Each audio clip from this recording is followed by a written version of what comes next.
Like to have a moment of silence for Frida Tillman's husband passed away over the weekend. We'd like to remember her. She is our school board chair, and we would like again to have a moment of silence for her. Then the invocation, and then Commissioner Sims will lead us in our Pledge of Allegiance. A moment of silence, please.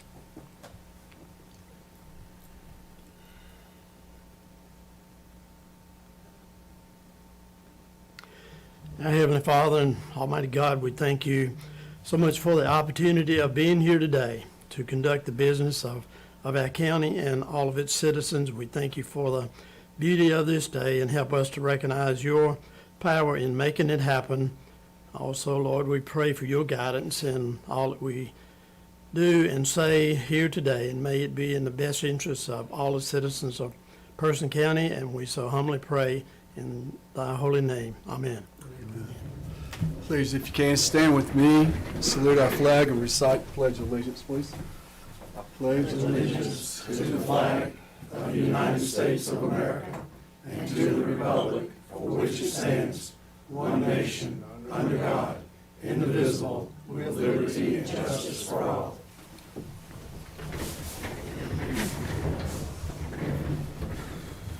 First, we have discussion, adjustment, or approval of the agenda as presented, and we'd like to add to the agenda a proclamation designating the month of April 2023 as Child Abuse Prevention Month to be recognized, along with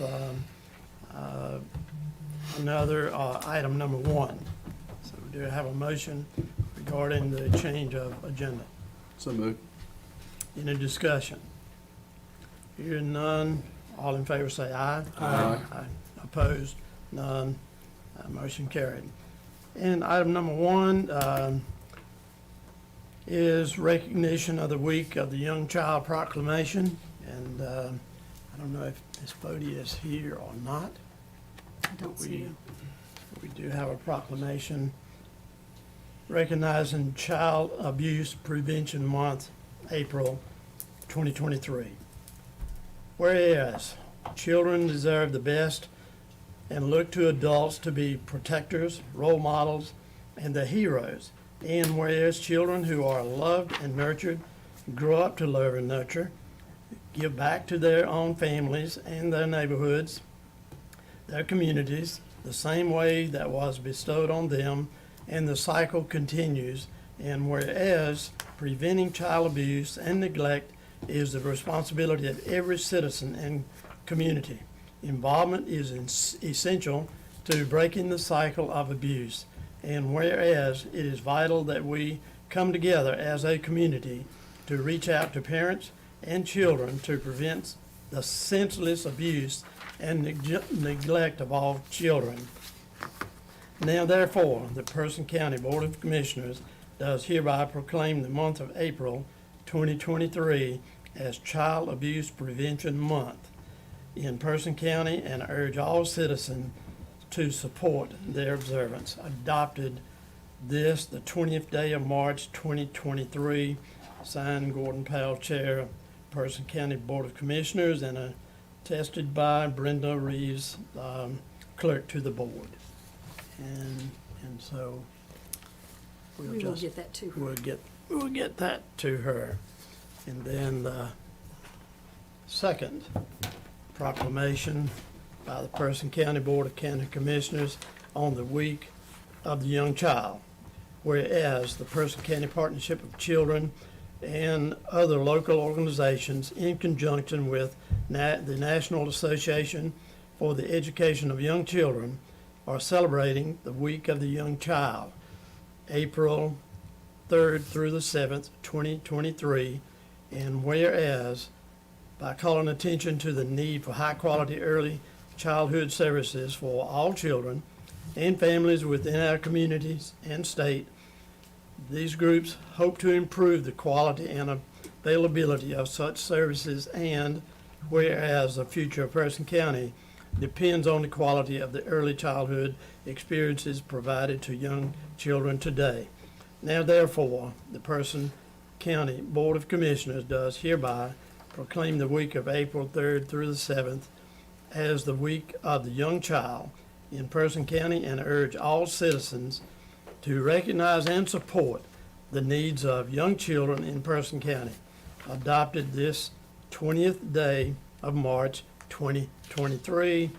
Signed, Gordon Powell, Chairperson, County Board of Commissioners, and attested, Brenda Reeves, Clerk to the Board. Is there anyone, no one to accept Yeah, that? it will be Miss Fody for both of those, so we will get those to her. Do we need that? Okay, all right, do we have a motion from the board to approve these two documents? So moved. Any Motion to approve. discussion? Any discussion? Hearing none, all in favor say aye. Aye. Opposed, none, motion carried.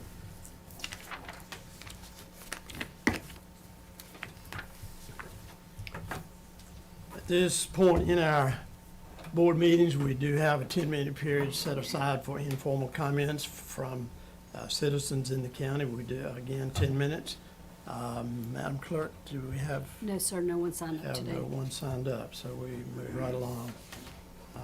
With item number 2, the motion to approve the consent agenda as presented. So moved. Have a motion to approve the consent agenda. Any discussion? Hearing none, all in favor say aye. Aye. Opposed, none, motion carried.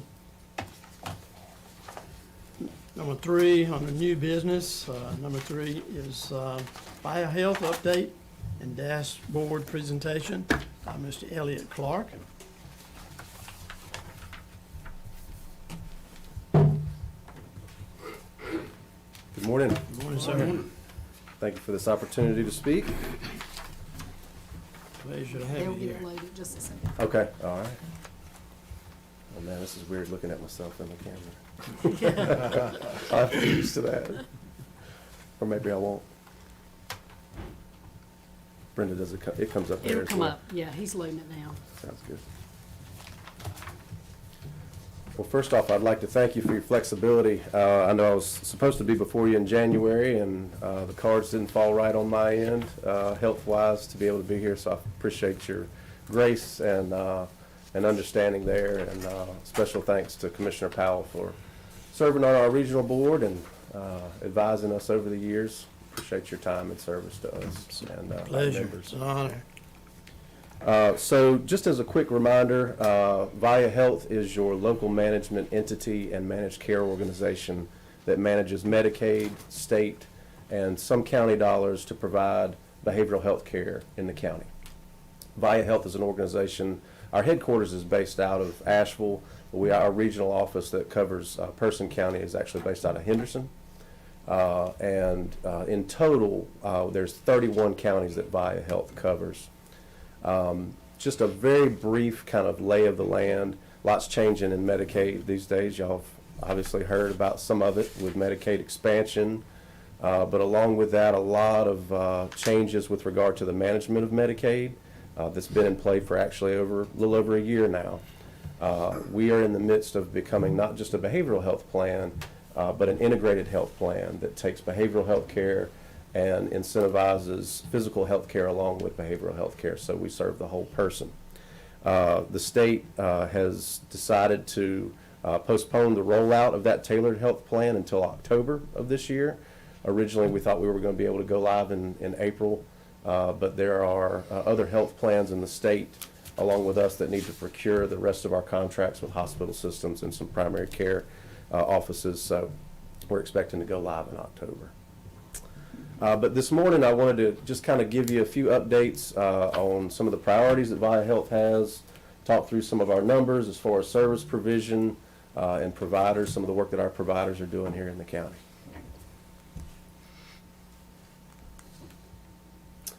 So this is no secret to really any industry in North Carolina now, I think, but it is especially challenging for our industry. Is there a place I should? Oh, there we go. Look, it's going to go 4 slides ahead. And that is for our workforce. A lot of what we've been dealing with over the course of the last year, really since the onset of the pandemic, is adjusting to and trying to secure behavioral health professionals to remain especially in rural areas, and especially in providing direct health care. A lot of the shift that's happening over the course of the last year especially has been towards telehealth, which has its place. It has a lot of benefits, but a lot of what we see and a lot of what we're trying to incentivize is local presence, in-person, direct care. There's no replacement for it. And so anyway, when we're trying to support our providers, the flexibility of providing telehealth is important, but being able to do so in person is even more so. So anyway, we've got, outside of the pandemic, outside of the recovery from the way the workforce has shifted, we also have experienced a little bit of a pull in our industry with regard to professionals wanting to provide direct service, provide behavioral health care, and work in health plans within our specialty health plan. One of the things that happened about a year ago is you had commercial insurance plans take about 65, almost 70% of membership within Medicaid and start covering the lower cost of care. So what we specialize in now is the very highest cost of care, some of the most significantly disabled and significantly challenged individuals with mental health. And within that shift, a lot of the professionals that have been in our specialty plan have shifted over to some of those commercial industries as well. So our workforce has especially experienced that strain. And when I mean commercial insurance, I'm talking your Blue Cross, your Centene, your United Healthcare, good organizations, but not specialty organizations like we are. So a lot of these factors have created this issue for us and a challenge for us to try and figure out how to incentivize and retain staff. So one of the areas that we've focused on, some of the flexibilities that we have in managing Medicaid is that we can focus in on a very local level and sometimes even a site-specific level on how we reimburse providers. So if we see something shifting, a drop in service, we can focus on an individual location and say, hey, we're willing to incentivize you a little bit more so that you can secure staff and get out and boost your volume to sustain. And we've done so by focusing on our walk-in centers. A walk-in center is an outpatient clinic that essentially, and it's during typical business hours, but should be able to see folks when they walk through the doors. They don't have to have an appointment to walk in. And what we've done is we've focused on physician and clinical staff, and when I say clinical staff, licensed clinicians, therapists, and we've also focused on trying to boost their rates to recruit supporting staff, people to be at the front desk so that when you walk in you can actually see someone and get some immediate feedback on when you'll be able to get an assessment. So the ultimate goal is that same day care in our rural areas. Another area we're focused on now is expanding substance use services. That falls more heavily on the state funding end. Medicaid is not a good funder for those that have a primary substance use disorder. So that's an area that we've been able to flex some of our state services to incentivize. And another area that's not necessarily directly related to a walk-in center, but that will be helpful, and particularly in Person County, is the implementation of a co-responder model. If you folks have heard about mobile crisis and some of that resource, what this is a very tailored resource to be able to support our sheriff's department and our local police department in having a behavioral health clinician that can respond much more quickly and be a little bit more specialized to the needs of law enforcement when they're interfacing with our folks in the community. Some of our strategies on how we've done that is obviously increasing our rates to support providers. In some instances, especially for our walk-in centers, we've boosted those rates by 50% this year. And we've targeted our direct support professionals that work at places like Person Industries, Person County Group Homes, that provide, that may not be a licensed level clinician, but that are a professional in our workforce that previously would be in competition with places like Walmart and Target, to secure a rate, an hourly rate that would be comparable. So we've focused in, the state has supported a lot of this and giving some incentives and also legislation around raising the rate floor for direct support professionals. But we've taken that rate floor and raised it from there. In addition, a lot of what we're trying to do, like I said, is focus on rural areas.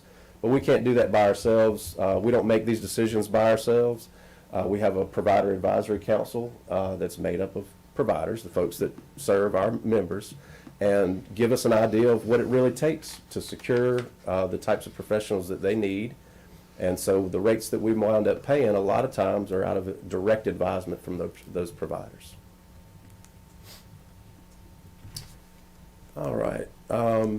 Shifting gears just a little bit, last time I was actually in front of you guys, I talked a little bit about the state's plan for a statewide child and family specialty plan that would essentially, and there's active legislation in the House currently, House Bill 340 is the reference there, on pursuing a statewide plan. There's a lot of things that we've done over the course of the last year and a half to try and solution some of the concerns that our state, especially our DSS offices and our Association of County DSS Directors has around what the issues are. And one of the things that we've done is formed an initiative across health plans across the state to standardize practices for authorizations, open our network so that we have a statewide network. One health plan doesn't have a different level of access than another. Because what you still have happening in some instances, depending on what county you're in, and we're a good example, bordering Durham, you've got a different health plan managing Durham County than you do Person County. So what we don't want to happen is for somebody, if a child needs to be placed in a foster home in Durham County, for us to have barriers just because we manage Medicaid under a different name. We want those providers to be in our network and incentivized in the same way that we would incentivize somebody in Person County. That's what this initiative does. It is still a work in progress. Standardizing procedures across health plans is a process, but it's a process that we've made a lot of headway on in the last year. So essentially what I wanted to do with you today is talk just a little bit about some of those strides that we've made to secure that and to support that initiative. So I mentioned standardized processes. One of those processes is to waive what we call prior authorization.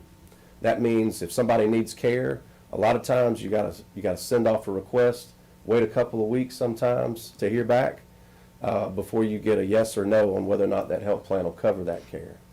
A lot for this population, for our foster care population, we've waived a lot of those prior authorizations, and so have our peers in our other health plans. We've partnered with Benchmarks, which is a statewide organization, to help advise all of the LME MCOs on how to do this. And they are the same organization that advises the state on policy as we move forward. Just to give a little bit of an idea, though, this is an issue that we've been talking with not just our county partners about, but with state legislature.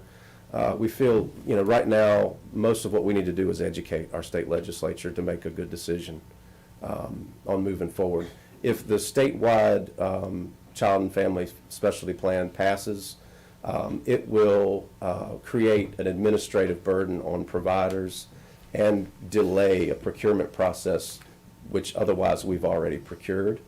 So we feel like there's some things that our legislature and our partners need to really consider as far as solutioning these issues, and rather than hitting a reset button and standardizing with a commercial insurance plan statewide.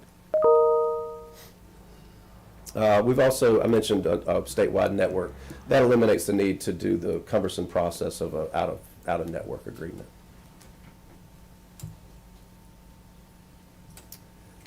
So some of the things, another thing that we've done is expand the access of our crisis and emergency beds. This time, about 6 months ago, we were at 39 crisis beds across the state. We've increased that to 61, and we have an additional 54. To give you an idea of what these crisis beds really do, I'm sure you guys have heard in the news, and Person County is not immune to this, is that from time to time you get folks that need to go, children that need to go into foster care when there's no placement, and they wind up sleeping on a couch or in a cot in DSS. We've got a child in Granville County we were just meeting with last week that's under the same situation. There's kids that are in this situation all across the state, and it's still a really big issue. It takes a very localized approach to solution that. It takes figuring out where the deficits are in every county and how you partner with DSS and your local providers to build more home, to incentivize more foster parents, essentially. So our plan is to expand that 61 beds into, like I said, an additional 54 in our region. Another thing that we've done, in Person County, they've been in place for many months now, but we've embedded a care manager within DSS just to help staff, to help solution some of these issues and relieve some of the stress that their social workers have when it comes to searching for placements and assuming that administrative burden. One of the solutions, obviously, like I said, incentivizing is the providers to actually do the care is really paramount. So we've raised the therapeutic foster care rate from $97 a unit, which is per day, to $175 a day. And we've boosted that emergency respite rate to $360 a day. That's a 50% increase from prior. We're hoping that incentivizes families and encourages people to add homes, our providers to add foster homes in the network. So just as a brief summary, not to spend too much time on this particular point, but it is something, one of the things that we hope to do is send some more messaging to our legislature, to our local delegation around where our priorities are, what our messages are. Person County was in support of this prior, and one of the things that we'd like to put in front of you is the opportunity to send that message again to our local delegation around a preference for retaining this localized approach and a local resource versus a statewide health plan for this population.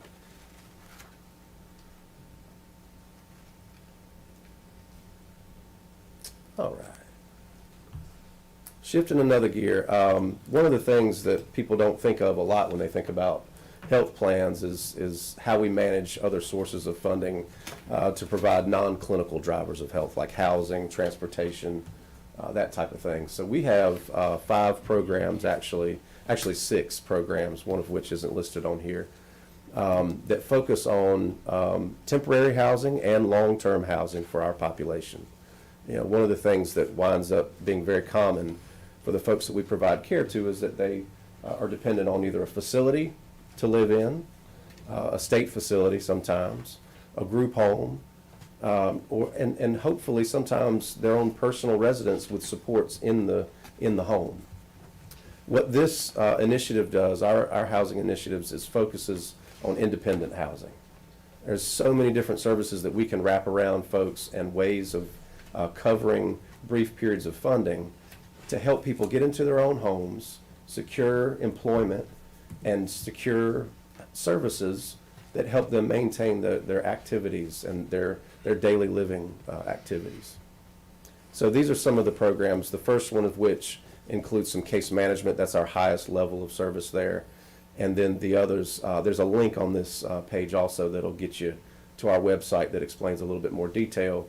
But essentially, to describe and summarize the rest, they cover periods of rent, utilities, things like that would help folks from a financial level get out of that institutional setting and into their own setting.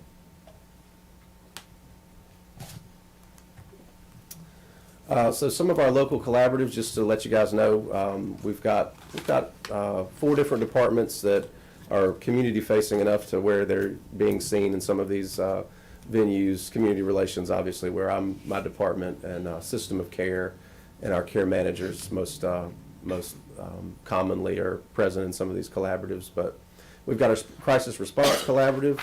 Thank you to our EMS director and our sheriff for allocating your resources in attending some of those meetings. A lot of what the focus is there is around improving our crisis continuum, embedding some of those law enforcement tailored crisis response services, but also trying to figure out a more efficient way to place individuals that are under crisis, right? Local community hospitals are not well equipped to handle folks in a behavioral health crisis, especially in involuntary commitment. Being able to route those folks in a more efficient way so that they can be assessed and placed and treated is very important. It's very time consuming and resource rich when it comes to the staff that takes to manage that process. So that's what that group is specifically focused on.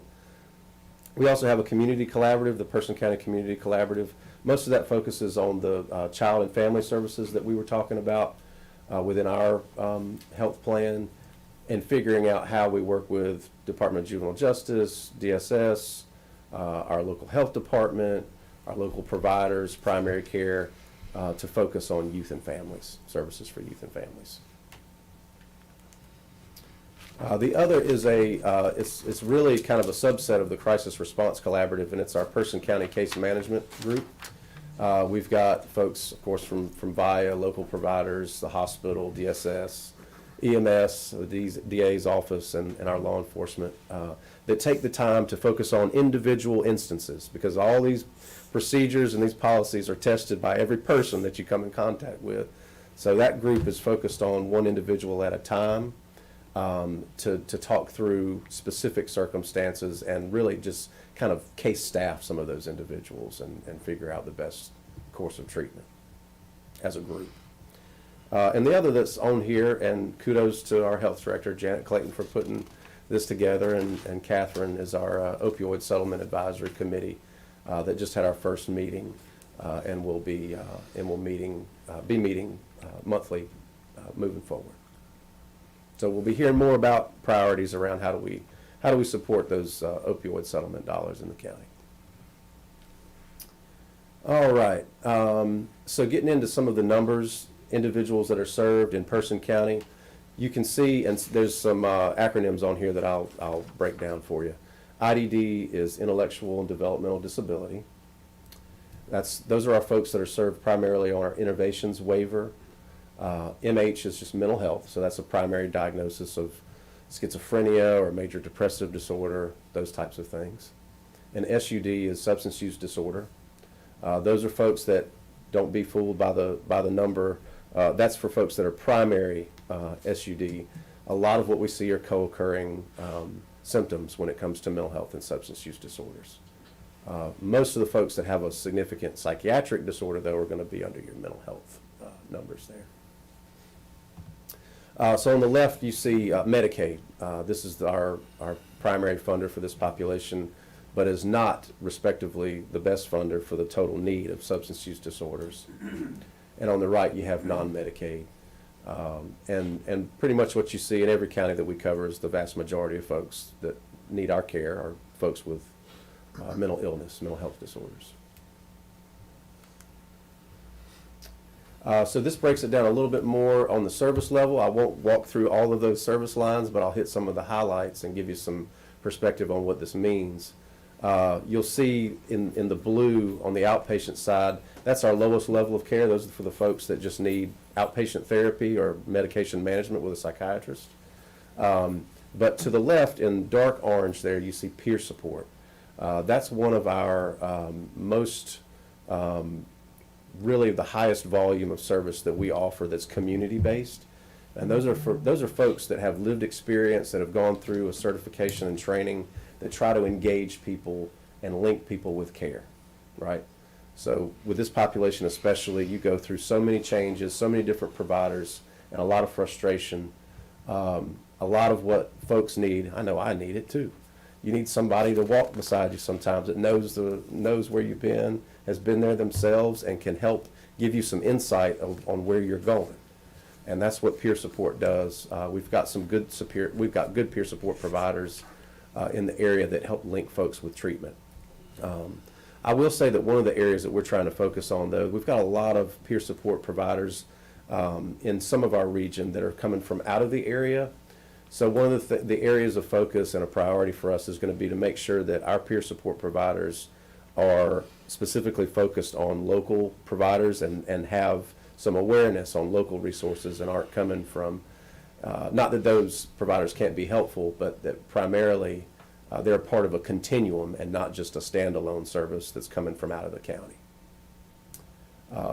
When you have community-based services, that's a risk you run sometimes when you open up your network. So those are areas that we're focused on now, just to make sure that there's high quality there. And then I mentioned on the IDD side, innovations waiver, the innovations number there at 54. Those are the number of individuals that have been served in the county that have an intellectual developmental disability and are on the waiver. On the non-Medicaid side, you still see the same breakdown for the outpatient ratio, but you start to see a little bit more services around developmental delay services that go towards funding folks that need some periodic care, that aren't on the waiver, but that depend on some of those periodic services that aren't otherwise well covered. And our crisis services, that number there is just a very small representation. So the vast majority of individuals that come through our crisis continuum do not have Medicaid. Almost 65 to 70% are not well insured under Medicaid. Here's a breakdown of our providers that end up serving folks from Person County. Obviously, you have our Freedom House Recovery Center, the clinic over there by the health department that's been there for a long time now, offers those walk-in services, offers an array of outpatient and community-based services. Carolina Behavioral Care is primarily an outpatient and psychiatric provider as well. Person Industries we're all familiar with, and Person County Group Homes. We've got close partnerships there. But just to give you guys an idea of where folks are having to go.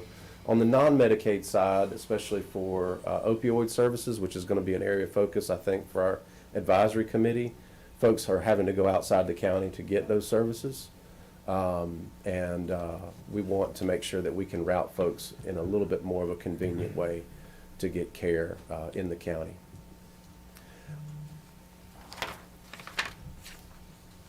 And here's a breakdown just percentage-wise. I'm not sure if you guys have heard of the wait list of individuals in the state for an innovations waiver, but there are thousands and thousands of individuals across the state that are waiting.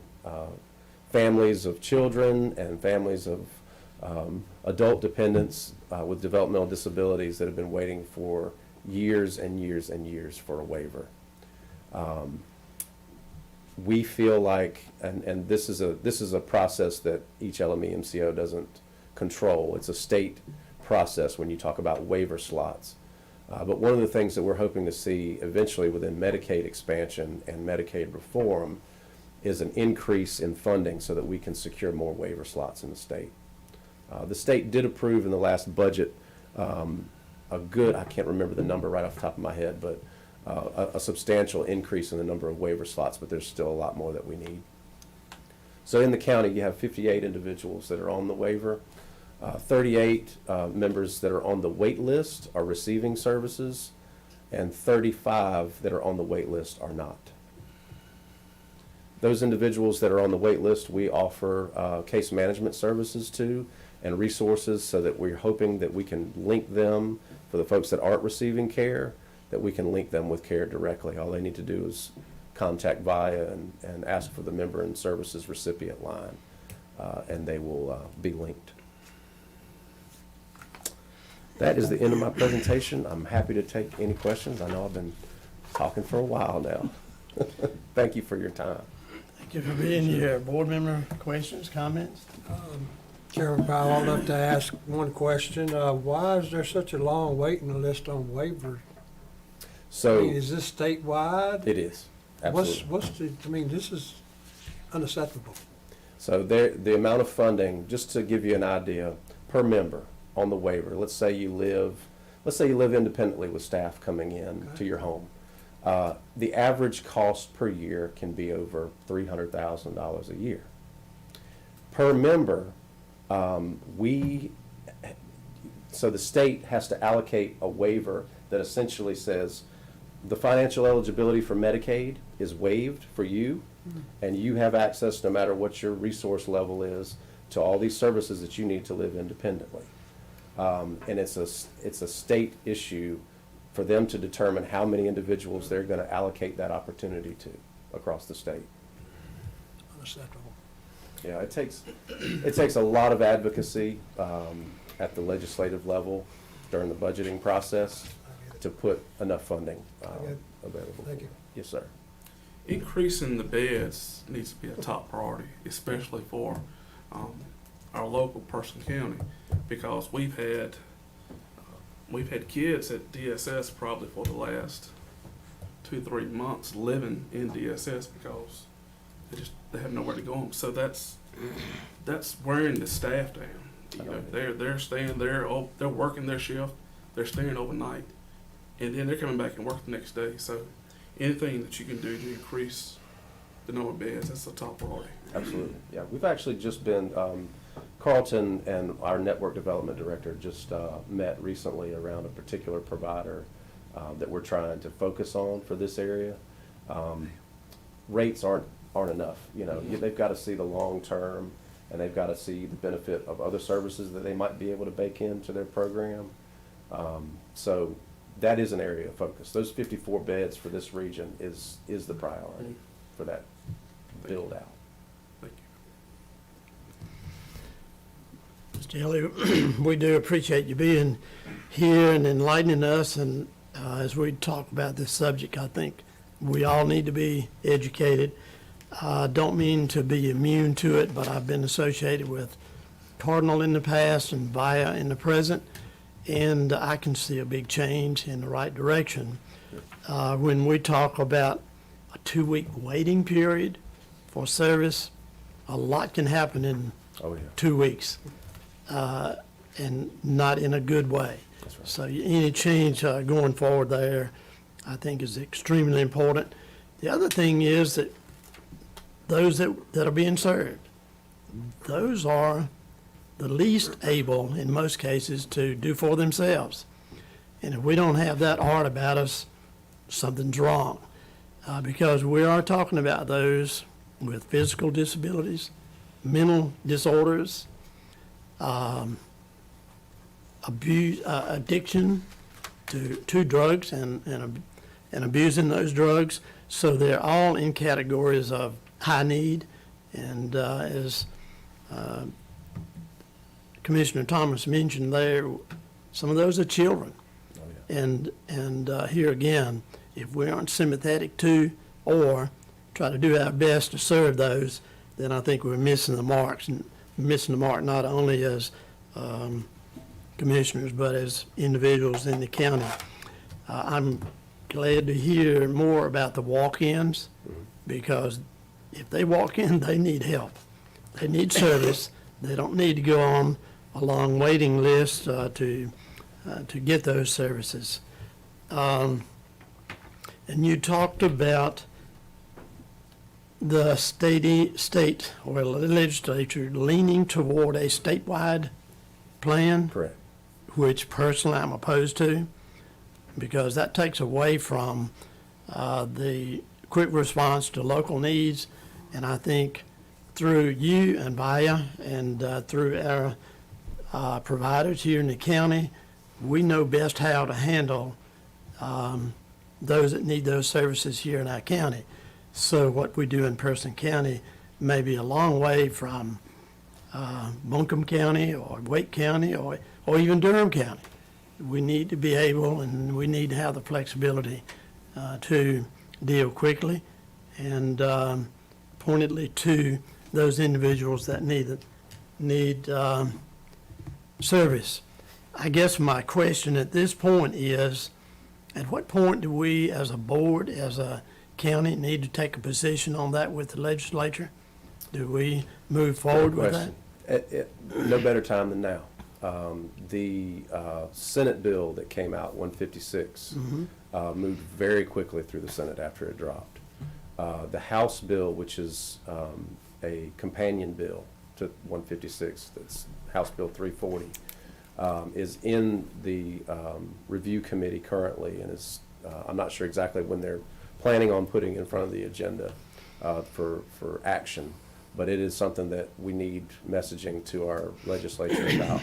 And we've already, just as of last week, we have a letter in the same kind of format as before, when we offered to counties, if you're interested, that if you're interested in sending that messaging to legislature around your preference, we can certainly forward that. I do get the sense that they are wanting feedback from counties, that on the House side, they're wanting that kind of exchange. So we can send that information directly to you, and if you're in support of that, that can be sent directly to our delegation for the county, for Senator Well, I don't know Meyer. about the board. I don't know if this needs a vote at this point, but I'm certainly in favor of that. And if you have a template for us to consider, probably the sooner the better, Can send it to you today. so that we could expedite that and let them know how we feel, where we stand. And so could we, Mr. Attorney, should we take a motion today to adopt that template now, or should we wait until next meeting? Chairman, I think a vote now is probably premature until you know Mhm. exactly what What message it you want says. to communicate. Mhm. Once you receive some information, maybe at the next meeting, the board, if you wish, can actually adopt a resolution, which sometimes is good to send to members of the General Assembly. Appears to me that this is the sort of thing that, after some discussion in House and Senate committees, likely to end up in a draft of the state budget, since it's about money. Bottom line, it is about money. The General Assembly is moving earlier and quicker in this session on the budget first, as opposed to some policy bills than usual. So it probably is time to get on with it to get their attention. Yeah, I think with the speed at which they're working this year and the fact that they don't give you any forewarning a lot of times.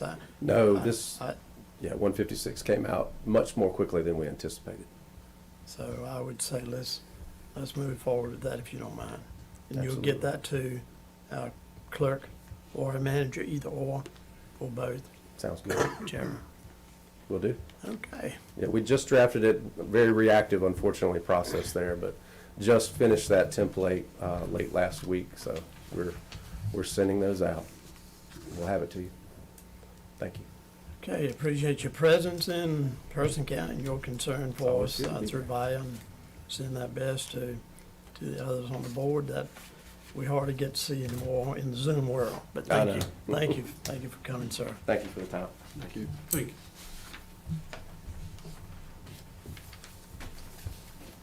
Next on our agenda is number 4, Person County Veterans Memorial Park Improvements. Mr. Ronnie Jeffers. Good morning, Commissioners. Good morning. I have with me Captain Dan Lawrence, U.S. Army retired, to answer any technical questions of anything I'll go over today. First and foremost, from the Veterans Council, thank you all for your continued support, which I'll do for us, and how the county and our citizens support our veterans is unreal. It's, right now we're in the process of trying to start a movement saying Person County is the most veteran-friendly county in North Carolina, and I dare you to prove me wrong. So we do appreciate your support for the commissioners when we ask you for speakers. We greatly appreciate it. Commissioner Perrier is going to be our speaker at our ceremony on Saturday. So thank you for that, sir. We presented you, I gave the clerk 2 different things, our schedule of events and a diagram, what we're going to be talking about today. First and foremost, tomorrow morning, Donald Long with Long & Associates is going to be pouring a sidewalk that's going to make it easier to get up the little hill instead of having to walk through the grass. He's donating his time and effort. We're just taking care of the cement, the Veterans Council is. So don't be surprised if you see some work. Hopefully, he said it's supposed to, as long as weather permits. Also, in front of the commissioners, I want to thank Mr. Fashee and his entire staff for the great work they do over at the park with the lawn care and whatnot. I don't know if y'all knew this, but in 2021, we were on the Tour of Honor. We were one of 7 veteran parks in the state that was selected. It's a national motorcycle ride. We had people come to our park from as far as the western part of Tennessee to take pictures at our park. So the park is well known through the state, and it's beautiful. Before we jump into this, just want to let you know, put a bug in your ear, we're going to try and do a veteran summit sometime in May or June with our state, county, and city officials, because Person County has 39,000 and some odd number of citizens, and of that 39,000, right at 3,000 say that they're veterans. So we're about almost 10% of the population. So we'll be passing information along to this board as we prepare for that. And one last thing before we jump in, Person County hasn't had a VFW post here in years and years and years, but they are having a meeting in June to reestablish our old VFW post. So if they reestablish that post, we'll have a new member to the Person Veterans Council. Because right now we're made up of the American Legion, the DAV, Patriot Portrait, our Person County Veteran Service Officer, and if we get the VFW, that'll be a new one right there. So, and from my understanding, they're getting good feedback from it. So, I'm not really going to go over the schedule of events. You can just take a look at it. I do want to highlight Saturday, May 20th, the Person High School JROTC Military Signing Day. This is the second year that this is, and basically it goes along with the concept of when a high school athlete signs their letter of intent to go to college, well, the sergeant major who runs the ROTC program here, he wants our military members to get that same thing. So we'll be getting more information out to this board. We do a formal ceremony. The cadets at the ROTC run the whole thing, but we would like as many of the county commissioners as possible and county department heads to come to shake the cadets' hands and thank them for being that 1% to go in and protect our country. But I'll get more information to the board or to the county attorney about that, ma'am. The reason we're here today is we have a beautiful park, but we have a lot of green area, and we're ready to start expanding. Next year is our 10-year anniversary of the park and the Veterans Council. On this form, this is a reflection pool that we're planning on building. The reflection pool is going to be in memory of all of our killed in action servicemen and women from Person County, so that they are never forgotten. It's going to be, and Captain Dan, you can jump in anytime if need be. If I say something wrong, don't let me get in trouble, okay? It's basically going to be a 5x5 pond. Donald Long and Long Associates has agreed to build it for us and help us with the cost and whatnot. We're looking at no more than 12 inches of water. It's a water feature, basically is what it is.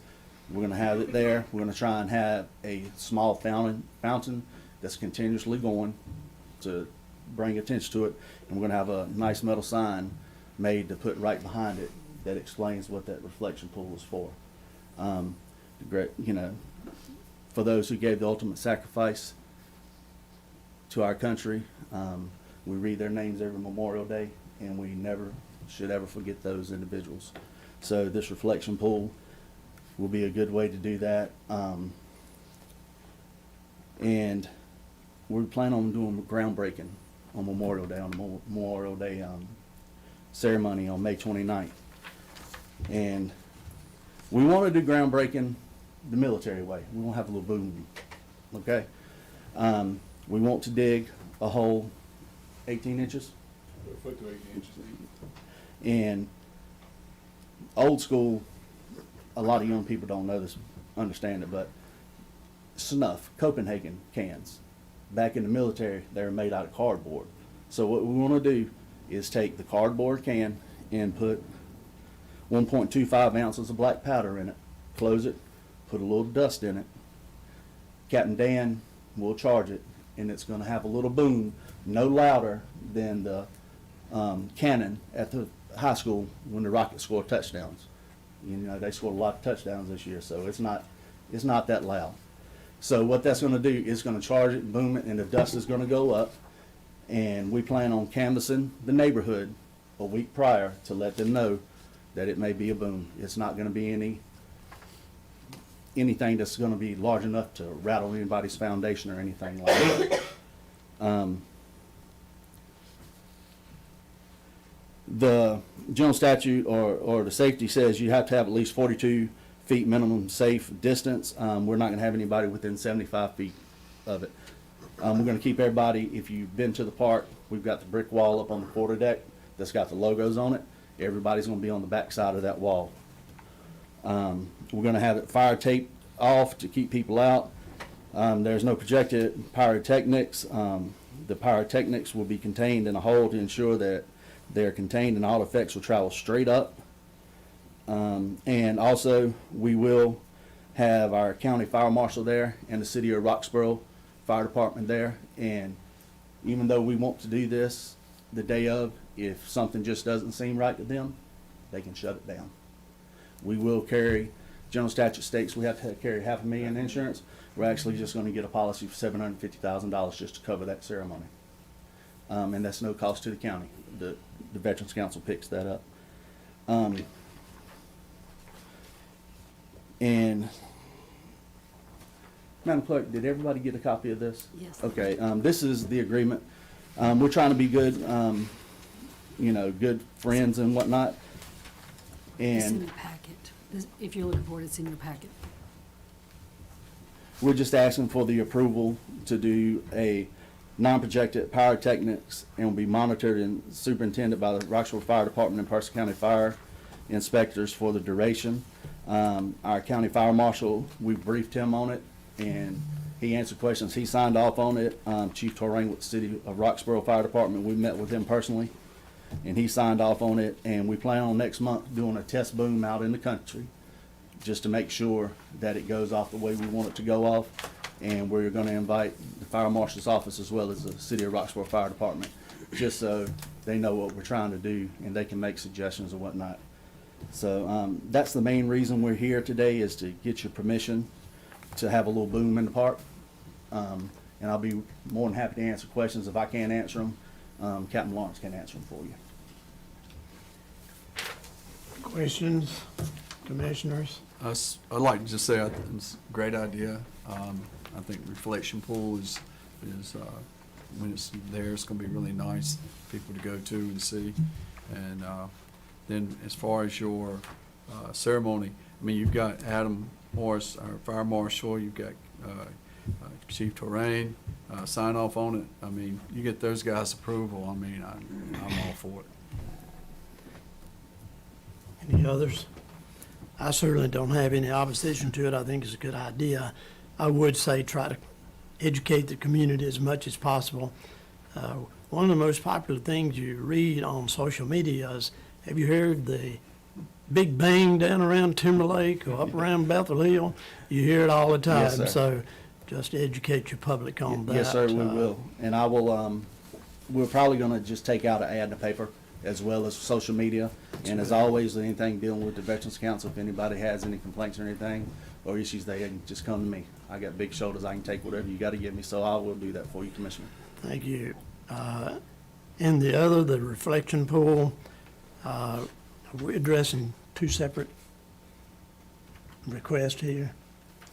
Now, Mr. Chairman, at least the permission for the pyrotechnic display requires a motion and a board vote. Okay, the other, the reflection pool, I compliment you on for making this a beautiful park, making it a focal point, another focal point in Person County. We appreciate your efforts in doing that, and all you members with the veterans and what you do. We're free here today to go about business like we are because of you and what you do. I have no problem with it. My only question about the pool is that going to be, it's going to have water standing at all? The maximum depth of the water is 18 inches. Bill Tillman is here. So it is not a pool under the North Carolina Building Code. It's a water feature. And it doesn't require any shielding or anything like that. But we can, We can, 18 inches will be the max, sir. We can get it as low as Yes. possible and I understand where you're coming from for like kids and stuff Mhm. around that, yes, You sir. got it. We can play with the depth of it, and so it's not a drowning issue. And I think that's where. Well, that's a concern because Yes, it sir. is an open park. Yes, sir. And we have lots of kids over here across the street, let alone in the neighborhood. So just bearing that in mind, I mean, if we're okay with it as presented, I'm fine with it. Again, compliment you. Yes, sir. So, Chairman Powell, yes. having lived down the street here for the past 17 years, I've been here at every event that you've had. May be late occasionally because I'm on a job somewhere, but you guys do a fabulous job. I am a former Army, I served in the Army, 1977, 1980, 2nd, 31st Field Artillery, 13 Bravo. So, thank you guys for y'all's service, and thank you for all that you do for the county park. Yes, sir. You're welcome. Thank So, you. like- So do we have a motion to approve the request for pyrotechnics? So moved. Have a motion to approve the request as presented. Further comments, questions? Hearing none. All in favor say aye. Aye. Opposed? None. Motion carried. Thank you. Hey, thank y'all very Appreciate it. much. Thank you. Can we pass the original to get you to sign, or we need to give it to the clerk, sir? You can give it to me, please. I have one in this packet, but thank you, I'll make sure it's signed. Thank y'all very I'll much. get it back to you. Thank you. Thank you.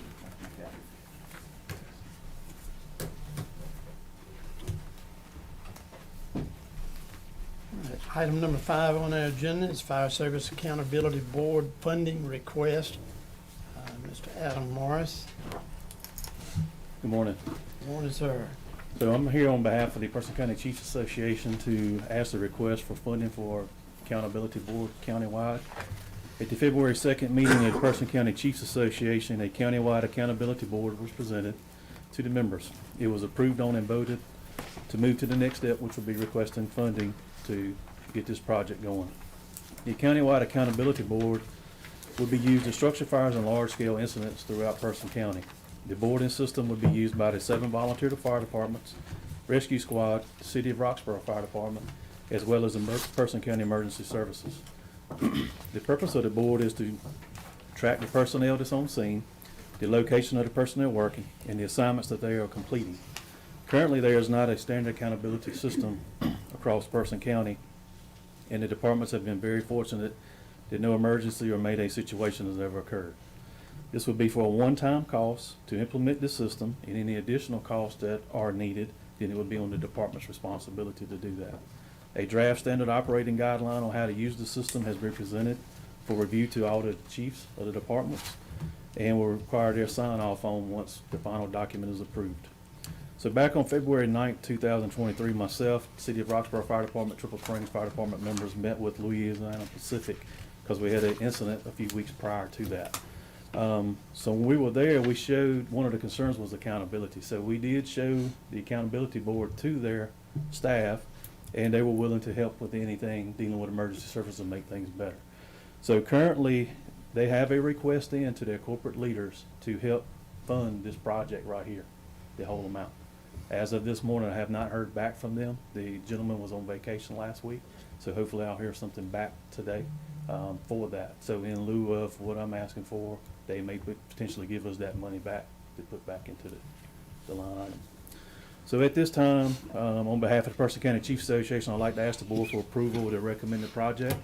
The requested amount is $4,500 that will be used to purchase the material to construct the accountability boards and begin the implementation. This will be from the unallocated fund from the fire district tax. So just a brief overview of the board real quick. This is the board. You can go online and you can buy these anywhere from $100 to $500. This is a $12 board. Everything that you see on this board, and Commissioner Sims with the last chief's meeting, I paid for this out of my pocket. It didn't come out of the fire tax, it didn't come out of the fire marshal's budget, fire department's budget, nothing. I paid for this. So a $12 board from Walmart, so that way if it gets damaged, wet, we're out in all kinds of elements, we can go back and buy another one, put all the pieces back. R&S Sporting Goods made all the little tags here. That'll be our local vendor that we'll use for that. They've already agreed to that. So you got your different locations and the different things that will go on throughout a call. So the fire personnel, on their helmet, each person will get a name tag color-coded for their department with their first initial last name that will be affixed under the brim. So when they come up to a location, they will go to station, they put their name there. So then that way, whoever's doing this board accountability would move them wherever the tasks are needed. We have the tags here that would be for each fire engine. So then whatever task or assignment they got, they just go up there and they put the tag there. That way we have a accountability. Right now, we just have a pen and paper, we're just writing stuff down. So we're just making do with what we can. So this is a process, this board right here is $103 to get going, and then individual tags is $2 a piece.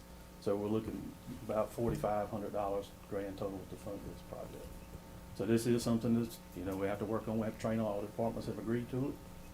They're willing to work to the next step because they do recognize there's a need for that in the county. Do you all have any questions? Chairman Powell. Yes, sir. Adam, what happens if a firefighter comes on the scene and doesn't have a tag? So they're supposed to, all the departments, all the chiefs are supposed to get each member.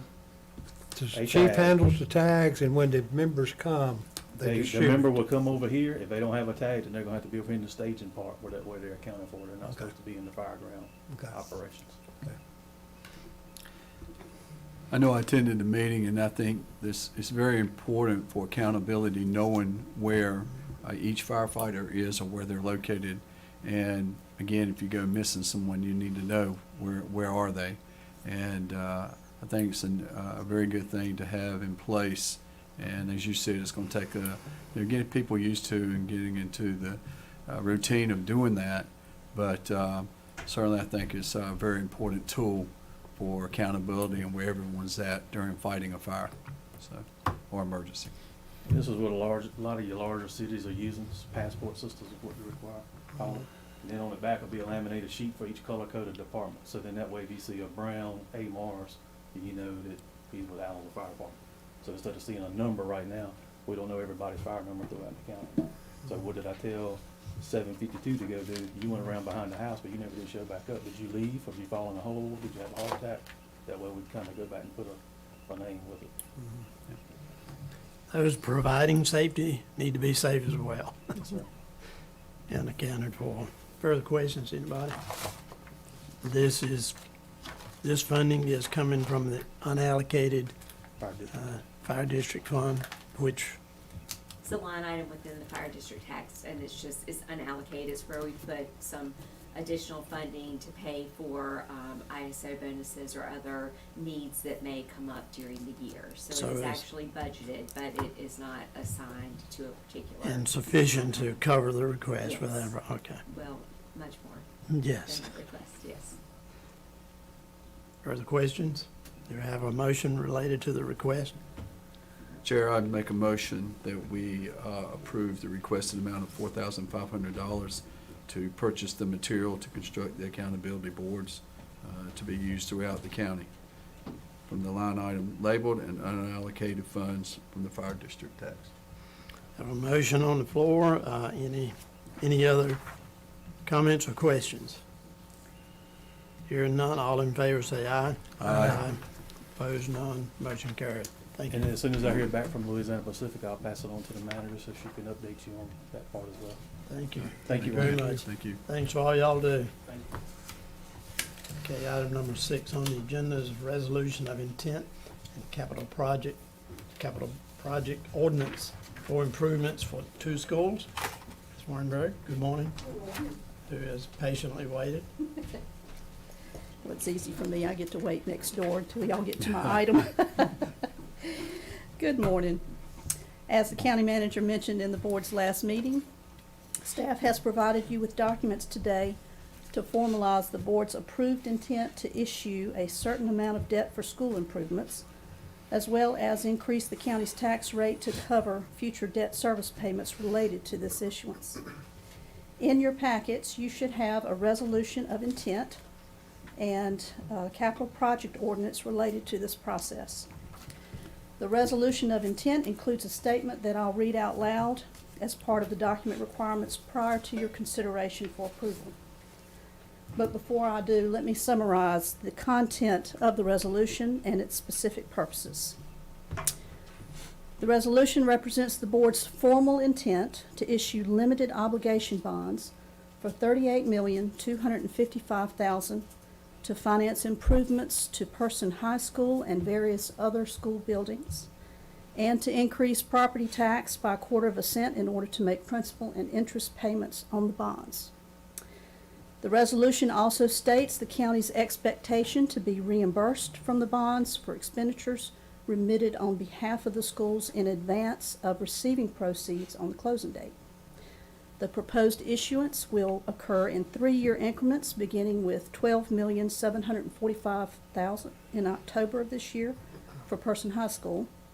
The 2 issuances for the remaining school improvements would occur in 2025 for $11,715,000 and in 2027 for $13,795,000.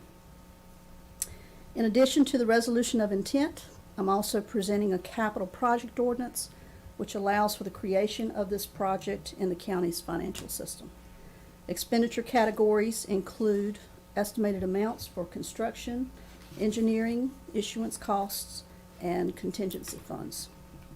The capital project ordinance also includes authorization to staff to advance funds as needed prior to receiving bond proceeds and direction for reporting the status of project expenditures to the board.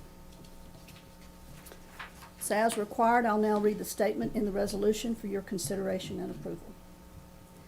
This is a resolution of the County of Person, North Carolina, declaring the intent of the County of Person, North Carolina, to issue $38,255,000 in limited obligation bonds to finance various school improvements as requested by the Board of Education of Person County, and to reimburse itself for capital expenditures incurred in connection with such projects from the proceeds of limited obligation bonds expected to be executed and delivered in calendar years 2023, 2025, and 2027.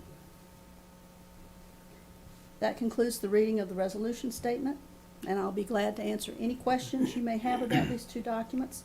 But if there are none, I would ask that you approve as presented if you deem appropriate at this time. Board member comments or questions? Is it going to require 2 separate motions? No. Mr. Chairman, I think it's fine to adopt them both in one motion. One is an ordinance, so It it is. requires a unanimous vote to be adopted on the first reading. I would add, I have communicated more carefully with the finance officer. And I've also talked with the school board attorney and with our Person County Bond Counsel about all of this. These documents are in good order. Would suggest that the clerk, if and when the board adopts the resolution, as usual, add the signature lines for the chairman and the clerk's attestation plus the date to have that on the record. There's actually an evidence of proceedings that requires their signature, so Very good. therefore we felt like it was a duplication to put it on the resolution. And that works. Okay. I will let you know, too, that part of the conversation between the lawyers has been the right way to go about this to make sure that we accomplish something in the process that is very important. A full refund of state and local sales tax for all the construction materials, goods, and services, state and local refund of that sales tax, and we'll do that the right way. Just for your information, if you're not sure what the term limited obligation bonds means, that actually is a generic Wall Street term. In North Carolina, we call this financing transaction. The statute calls it installment purchase financing. What that means is that we borrow the money to accomplish the renovations, and as security for repayment of the loan, we pledge the high school property as securities, just like a home mortgage. Further comments? Do we have a motion? Motion to approve the resolution of intent and capital project ordinance. Have a motion on the floor. Any further discussion? Hearing none, all in favor say aye. Aye. Opposed? None. Thank you. Motion carried. Thank you very much. Item number 7 on the agenda is Emergency Services Facilities Feasibility Survey. Mr. Swallenberg.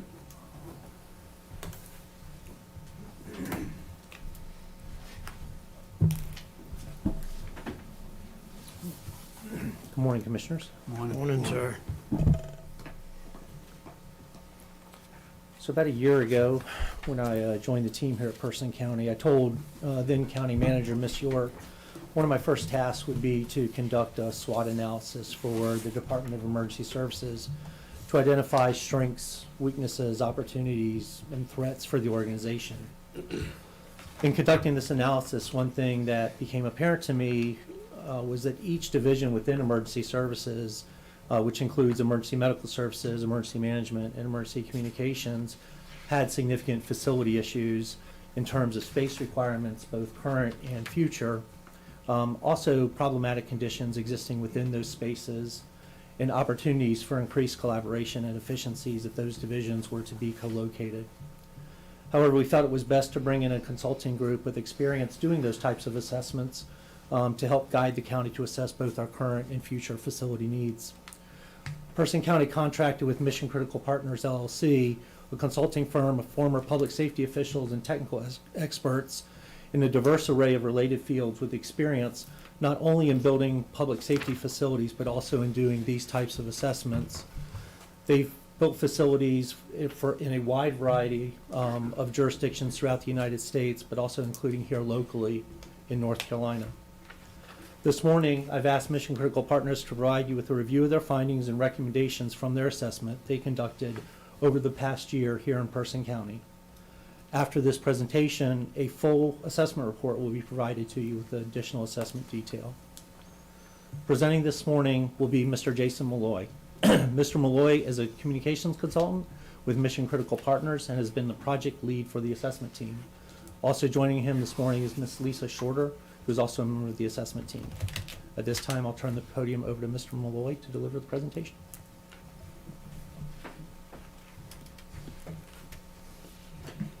Good morning. Thank you. Morning. Good morning, members of the board. Appreciate your time this morning. I know you have a lot to cover today and you're very busy. So as Mr. Schwallenberg said, we started this project about a year ago. We did evaluate the facilities as mentioned.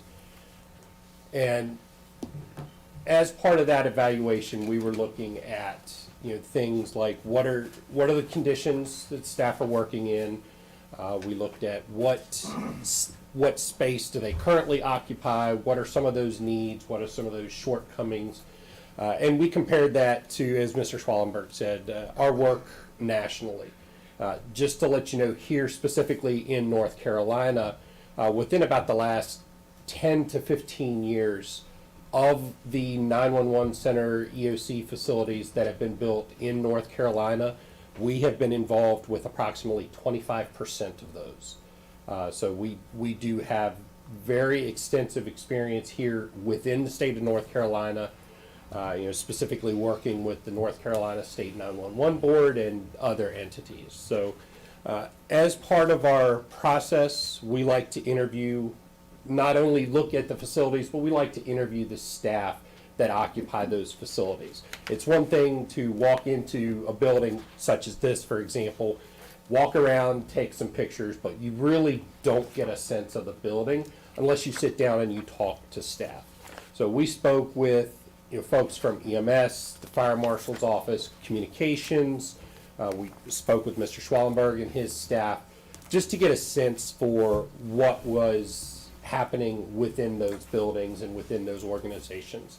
And we also took the added step. We did speak with county manager. We spoke with members of her staff as well, just to be able to get a sense for where the county stood, what property the county may have available, etc. So just to give you a little bit of an idea for some of the working conditions, and Mr. Schwallenberg does have some additional dates and statistics here. But the top picture that you see, this is the current emergency services and EMS facility. As you can see, there's not a whole lot of space to be had right now. There are a multitude of emergency management and EMS related trailers. As you can see to the side of the building, those trailers and vehicles are out in the weather, and that does cause premature aging and maintenance issues. It does decrease the service life of that equipment. Certainly not something that you want to have to replace sooner than you would expect. Those typically would be seen either housed in a garage, some sort of warehouse facility, or at a minimum under some sort of a covered awning type scenario. But again, as you can see, those are out in the weather, out in the sun, out in the rain, fully exposed to all of the elements. There's also not any room to be had for parking. At shift change especially, the parking lot is busting at the seams, to say the least. And these pictures help to really give you that visual. The staff that was appropriate 10 years ago has grown with the call volume, but the building size and the parking and such has not. If you look towards the 911 facility as well, you have similar scenarios here. The office space is currently completely maxed out. There is no room for growth. There is no room for additional office staff. You have a little bit of room for a few 1 to 2 dispatch consoles that could be added in the actual operations room. But essentially that building is also at max capacity. If you look at the picture on the left, you'll notice that there are 3 squares that are a different color brick than the rest of that facility. That facility was actually originally a car garage, a mechanic's garage that was converted. So those 3 rectangles are where the bay doors were actually bricked up during the renovation process. So it's not a hardened facility. That's one of the first issues that we encountered. And what we mean by hardened facility, FEMA does have various standards for what they call building hardening, and that's building in protections to a facility that's considered critical infrastructure. Things like parking setbacks, which, as you can see in the picture, you have staff that are parking right up against the front door. One of the reasons, particularly in recent past, that this is important, if you think back to Oklahoma City and the federal building bombing that took place there, a vehicle was able to drive right up to the front of the facility with a vehicle-borne explosive device, and we know what happened from there. So setbacks, appropriate parking, things like that become extremely critical when you start talking about a critical infrastructure facility. And EMS, fire departments, emergency services, all of those facilities in the eyes of FEMA are considered critical infrastructure. So as we went through the process, again, we got feedback from staff involved with all of these facilities. We worked closely with Mr. Schwallenberg to coordinate that. We spent several days on site conducting actual in-person interviews with staff. And from those interviews, we were able to conduct what we call a programming exercise. And what a programming exercise is, we look at things that are in the facility now. Locker rooms, bathrooms, operational space, meeting space, etc. And we talk to the staff and we find out, what's working well, what's not working so well. Where are your areas for improvement?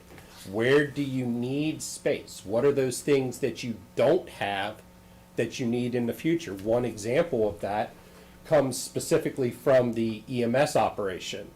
They are using a very small washing machine that's actually inside of their apparatus bay to wash their turnout gear when they come back from an EMS call where equipment gets contaminated or when they're on a fire.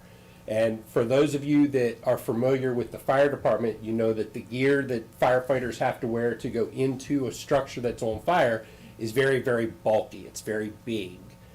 Well, putting that into a small washing machine doesn't work so well. So they're making do with what they have, but it's certainly not appropriate for what they could have. And those are the kind of conversations that we have with staff. From that programming exercise, we're then able to estimate what amount of space would you need in the future. And when we look at that space, we look at not only what do you need today, but what do you need 5 or 10 years down the road. Anytime you build a facility, if you build it for what you need today, when you move in a couple of years, you're already out of space. So we look at those and we build in those growth factors. So from that programming exercise, we looked at the PSAP or PSAP, that's the Public Safety Answering Point, that's the 911 operation, and we estimated that approximately 3,800 feet would be needed, square feet would be needed. For the Department of Emergency Services, EMS Administration, and the Fire Marshal's Office, approximately just under 4,400 square feet would be needed. For the EMS operations, so specifically the living quarters, the apparatus bay, storage area for narcotics, for EMS equipment, etc., that would be approximately 15,600 square feet. For the Emergency Operations Center, we estimated just over 7,600 square feet. We also estimated approximately 3,200 to 3,300 square feet for what's called shared internal spaces. When we work with our architectural partners to design a facility, we look at, what are those spaces that everybody uses that if we were to build the same thing for everybody, it would increase the cost. So areas like break areas, kitchens, we look at those types of areas and say, okay, if we increase those just a little bit in size and locate them centrally within the building, if everybody can use those areas, that then reduces your overall construction cost at the end of the day. So it is a cost-saving measure. So things like locker rooms, community bathrooms, kitchen and break areas, etc., are included as part of that shared internal space. And then finally, the technical and mechanical spaces, so your electrical closets, your information technology rooms, server rooms, etc., those were approximately 2,700 square feet. So overall, the total came to 37,460 for the operational space. Beyond that, we looked at what it would take to also house additional equipment such as the trailers, ambulances, support vehicles, etc., and that was approximately another 10,000 square feet. So at the end of the day, once that programming exercise was complete, the total number, the approximate number for a building that would house all of those services was 47,506 square feet. As we've helped construct these various facilities across the nation, and again here in North Carolina, we've seen an approximate construction cost of roughly $800 per square foot for a hardened facility. One of the things when you're building these types of facility, the entire facility does not have to be hardened. So if you have, for example, a community room that is used by the fire departments or could be used by community groups, that's not necessarily behind the locked doors of the 911 center or the EMS area or the other administrative offices, those areas open to the public wouldn't necessarily have to be built to the same hardened standard as the rest of the building. So those costs would be a little bit lower per square foot, but to give a good estimation of the overall cost, we use that $800 per square foot for the entire facility. So for the facility right now, we have an approximate cost of $38,4,800. Pardon me there. We'll take it. I'm sure, as would everybody else. Yeah, I'll take two, right? That's not out of the ordinary for what we've seen across the country for putting together combined spaces. That does provide for some room for growth, both administrative as well as operational growth. And it does provide not only that room for growth, but it also provides that close working relationship that the fire departments, the EMS agency, emergency services, 911, it helps that relationship to grow, and it also helps to share training and other things when you're in a combined facility. So there are a lot of benefits to putting together these combined types of facilities. So the second part of what we looked at would be your furniture, fixture, and technology costs. That shared space also allows you to share with some technology. So, for example, servers are becoming what are called virtual servers these days. So you can take a lot of your technology and condense it. And when you condense it, you can then share that technology among the various agencies. So some of your technology costs can be shared among the agencies. And having that hardened facility also helps to keep that critical infrastructure, such as your public safety radio system, your 911 telephone system. It keeps those core pieces of equipment in a secure location. We did discuss some of the potential funding opportunities with Mr. Schwallenberg, and we did outline some of what's available. As I'm sure many of you realize, the grant money that has come from federal sources since 9/11 each year has continued to decrease. There are some funds that can be applied for through the North Carolina 911 Board to help with the construction of that facility. It would not cover all of that cost because by statute, that money can only be put towards the 911 operation. So a portion of that facility and a portion of the technology cost, whatever the percentage of the square footage 911 would make up of the total space, and the percentage of equipment, that amount could be applied for in the future to help offset county dollars for constructing a facility such as this. And then finally, we coordinated those discussions between the stakeholders to make sure that the numbers that we came up with were as precise as we could get them. That is an estimation at this point. If hypothetically you were to proceed forward with such a building effort, the architect that you would hire to design and construct that facility, they would go through a more precise programming effort to come up with a proper design, making sure that the shared spaces were located appropriately, things of that nature. So that estimate could go up or it could go down a little bit based on that exact programming effort with the architect.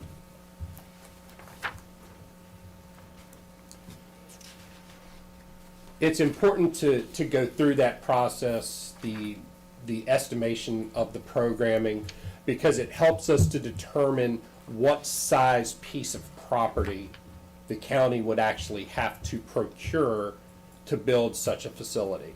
As we were going through our initial stakeholder meetings, county staff were able to provide us with several locations throughout the county that were already owned by the county. So that would be a cost reduction up front, building on property already owned by the county. And taking that building footprint, we use an approximation of the number of staff that would be on site during shift change to come up with a proper number for parking. So we then add that amount to the overall building square footage. And that gives us a site just for the parking and the building footprint itself of approximately 1.42 acres. You would also need to then add some space for driveways, setbacks off the road, any stone pads for storage or vehicles if you're using an awning type scenario. And that would be another approximately 0.58 acres. So total space minimum would be 2 acres. The preferred site size would be 3 acres in this case. Again, being able to account for those setbacks and being able to make sure that the various features of a hardened facility are accounted for. In looking through the various pieces of property that the county provided to us to evaluate, one site right from the very beginning stood out head and shoulders above all the others, and that is the property that's located at 245 Critcher Wilkinson Road. One of the reasons why that stood out right off the top is because one of the radio towers that's part of the existing public safety radio system is built on that site. When you build a radio tower from scratch, what we call a greenfield site, you're looking at potentially anywhere between $1 million to $1.5 million. So if you're able to build on a piece of property that already has one of your towers, you've already saved yourself that potentially $1.5 million off the overall cost of the construction. In the report, we do outline specific reasons why each site is provided with the ranking that we gave it. So once you receive that report, you'll be able to read that. I'm not gonna bore you with all the technical details for that today. But again, Critcher Wilkinson, the 245 Critcher Wilkinson property from day one stood out head and shoulders above the rest. So the list of properties briefly that we did look at, we looked at 662 Cedar Grove Church Road, 1950 Country Club Road, 717 and 601 North Madison Boulevard, and a parcel that was on North Park Drive as well. Of those properties, just briefly, 2 of those properties do not meet the minimum size requirement for a combined facility. So right off the top, they were excluded as possibilities. There were also 2 additional sites that pose risks to the facility. For example, in the industrial park, if you were to have a combined emergency services facility that is close to industries that use hazardous materials, for example, if there's a hazardous materials release, then you potentially have to evacuate your emergency services facility rather than respond to the event. So that provides a great risk to that facility. And we also evaluated things like the pre-existence of utilities, central location, etc. The 245 Critcher Wilkinson Road, that's approximately a mile to 2 miles outside of the city limits, so it's very close to where you're operating from now. There are utilities that come across the back side of the school property, the private school that's located next door. So utilities are in the area. If you noticed on the previous slide, the red icon at the intersection, that's a fire hydrant. So the existence of public water is already right there. So again, that property stood out head and shoulders above the rest from day one. So specifically, that space does provide for the building footprint. It also provides plenty of space for parking circulation and building standoffs. You could use a 1-story or a 2-story design on this property. And again, it is large enough to accommodate either. There is plenty of room for expansion, room for storage, etc. on that parcel. It also avoids those potential risks such as the industrial park that make other facilities potentially uninhabitable during an emergency. I mentioned already, you do realize the cost savings of already having a radio tower on that site. And again, just having those public safety facilities co-located in a single facility, you are able to realize benefits that currently don't exist. Common training facilities, being able to train together, things like that. In the public safety arena, that's invaluable. So one of the things that we did to help Mr. Schwallenberg conceptualize what we've done within the state, we took him on a couple of facility tours. We did that just recently. One of those was in Sampson County. That is an emergency services and 911 communications facility. Again, it's a combined facility such as what would be recommended here. It does contain the emergency management operation, EMS administration and operations, fire marshal's office, 911, and 911 addressing.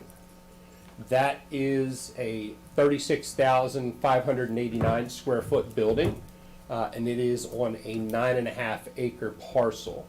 So very similar in size as far as the parcel, as far as being close to what was recommended here. The construction cost there was approximately $18.4 million.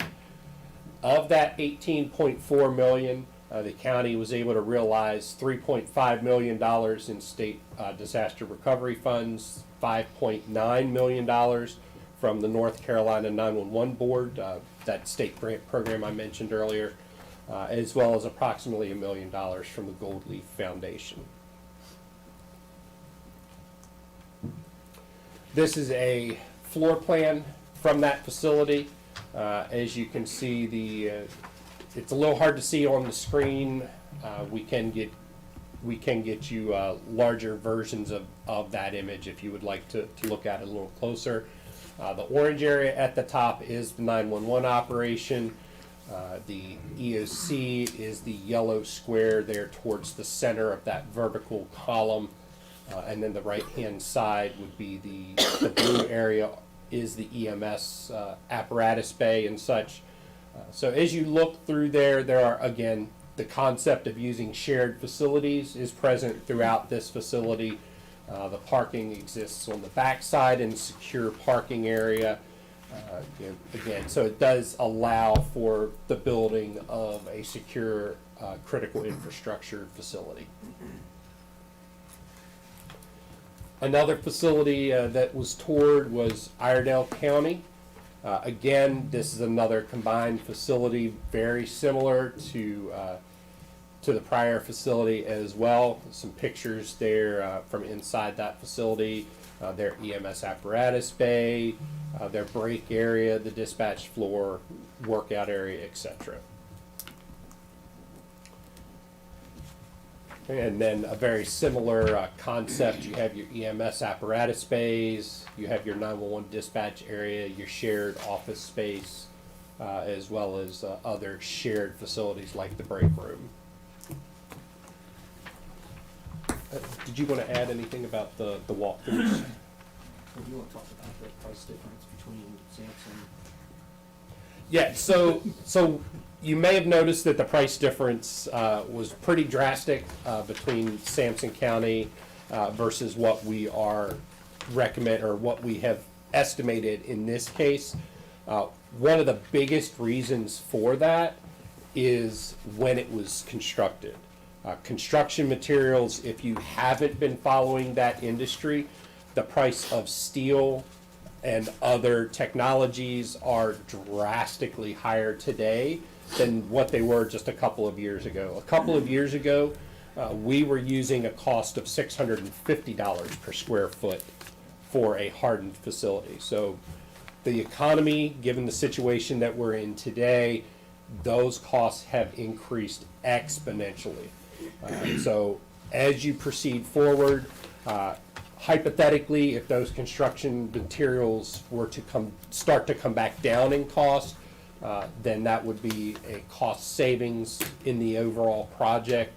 But that is the big difference really for that facility, is the fact that it was built a few years ago and construction costs were drastically lower than what they are today. The other difference with the facility in Sampson was they also built the garage warehouse to store their trailers and their ancillary apparatus, but they did that as a separate project outside of Correct. this. So their warehouse project was about $13 million. It was a combined project with emergency services and the sheriff's office, but they did that as a separate project. That's why you don't see those numbers reflected in that, because that was a separate project that they did. Right. So when you combine that 13 and that 18 million, you're about $31 million total construction cost on that facility. So taking that $650 per square foot versus the 800 per square foot, that gives you that rough difference between their total facility cost and what's in the report for this facility. Questions? Yeah, maybe if you don't mind. Sure. I don't think there's any question about need, and it doesn't take much to figure that out, but I don't know what we'll do going forward. And it's pretty easy in my mind to see the recommended site, and that property is, what, about 14 acres, Yes. right? Yeah, It's okay. approximately 14, it's a little over 14 if I And remember you correctly. only want about 3 acres? Yes, sir. That- would, Yeah, that's the recommended size. could be more? Could be more depending on the design, could be more depending on parking.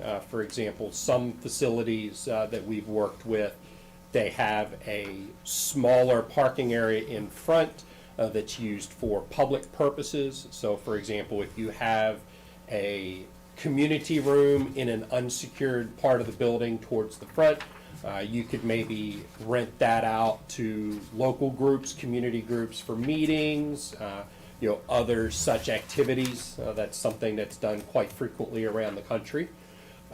So for those areas, they have a smaller parking area out front, and then there's a more secured parking area on the back side of the building. So options such as that could change the size of that parcel. But yes, approximately 3 acres would suffice.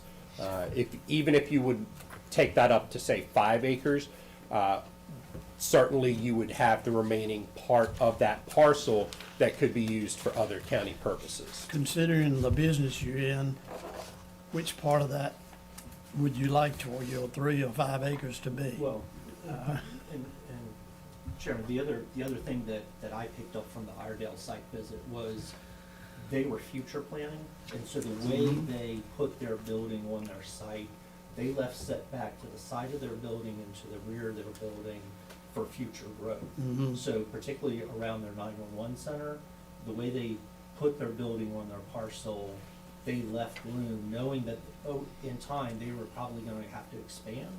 They left space in order to do that, and I think that was good future Okay. planning on their Yes. part. So Yeah. I certainly wouldn't wanna see us cut ourselves short in that regard. No, Right. surely don't.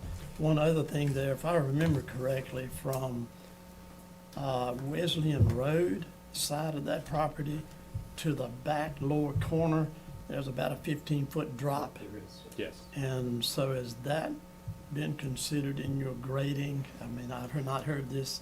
It has Great. not. With those properties, that's part of what the architectural firm that would be hired would consider. They would consider placement on the property. They would also look at, for example, if you do any grading at the front of the property, what amount of that soil, potential rock, if you have to blast, what amount of that material can be moved to the back side of that Right. property to accommodate for that. All of that would be handled during the engineering phase of a construction project. And that existing tower is towards that back corner of the property right now. If you were to proceed with this project, would the grading be the entire 14 acres or? how- Most likely not, no, sir. Okay, all right. Grading is pretty expensive. It is, it is. Point to be considered.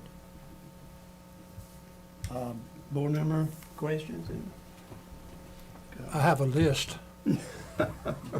Good.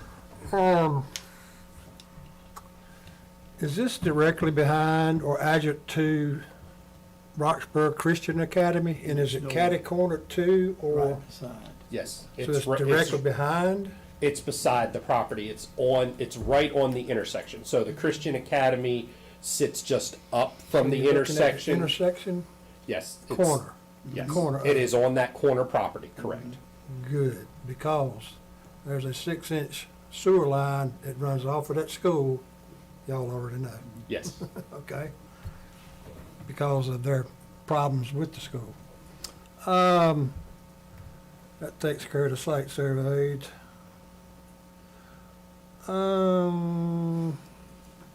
The ITT department gonna be included in this building? Yes, sir. So just like in 911 now, we host IT servers in the 911 building now. So IT was part of this assessment to make sure that we were meeting their needs.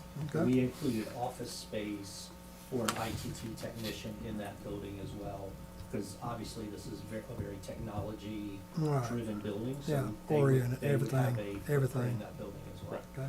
And having those servers located in a hardened structure provides additional protection for that essential county equipment as well. Not just the 911 and emergency services equipment, but it does provide that additional protection to the county infrastructure as well.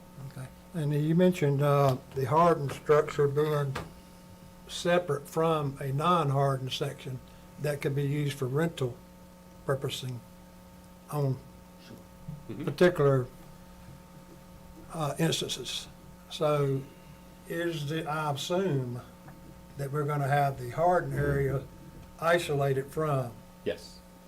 That's all the questions I have. Thank you. Yes, sir. And that's actually part of some federal regulations that are out there.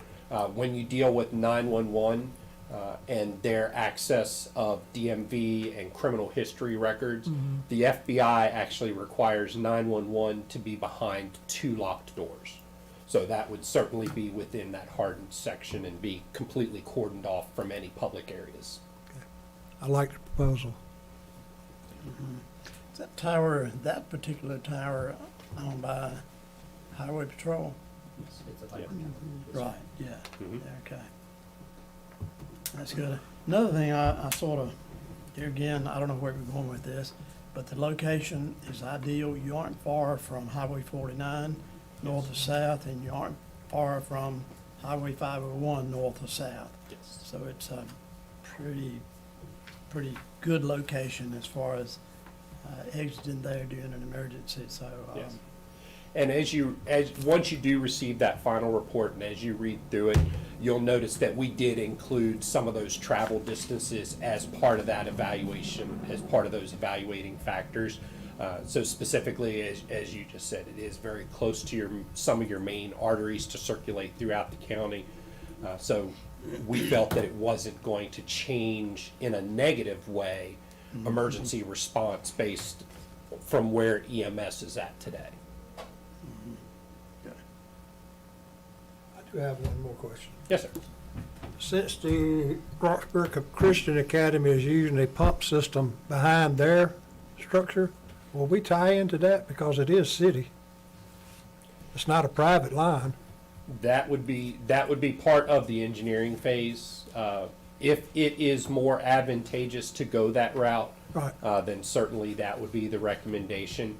If during that engineering phase, based on the lay of the land, based on the size of their main, et cetera, there could be other alternatives that could be proposed, and certainly if one is a cheaper alternative or a better alternative than another, then that would be recommended during the engineering phase. And again, that could potentially lower some of your construction costs long-term as well. That's right. Okay, thank you. Mr. Chair, Sir, I understand the need and would be nice to have this. I guess my concern and my question, not to you, but to us, is where we just got through approving 38 million for schools. Where are we gonna get 38 million for the EMS building? And that would be my concern going forward. You know, it's certainly a need, and that would be my question to us. So, and that's all. Questions? And certainly So- that's a consideration with every facility project like this. And that's where, you know, again, we have that experience locally within North Carolina. So we're able to help identify potential grant sources that could decrease the liability to the county. And we even offer those services to help write those grants. As you can surmise, we've been fairly successful throughout the state with doing that. So that's certainly something that can be considered as well. So all things considered, what do we need actually today? We aren't committing to. We're not committing to anything. If the board is generally supportive of exploring this idea further, then we can begin to evaluate what a possible timeline could look like and start searching for those creative funding options, particularly recognizing what we've just committed ourselves to with the school and other competing needs. And we can continue to look at how this could fit into the big picture and how we might feasibly be able to accomplish it in the future. Okay, that being said, do we have a motion of any type related to the request? When will we receive the final report? The final report is going through a couple of minor edits today. It'll be sent through an internal quality assurance process that we put all of our documents through. So Mr. Schwallenberg could potentially have that document by the end of the week or the beginning of next week. So you'll have it in your hands very soon. Mr. Chairman, I believe we just need to receive the information. Yes, sir. All right, that's a motion. That's my, Don't need a motion. Don't Don't need need a it. motion. I mean, yeah, so we have a consensus. Anyway, thank you. Certainly. Thank you. Thank you. Have a good day. Very good. Next on our agenda is item number 8, County Capacity Building Competitive Grant Application. Mr. Swallenberg again. Good morning again. Yes, sir.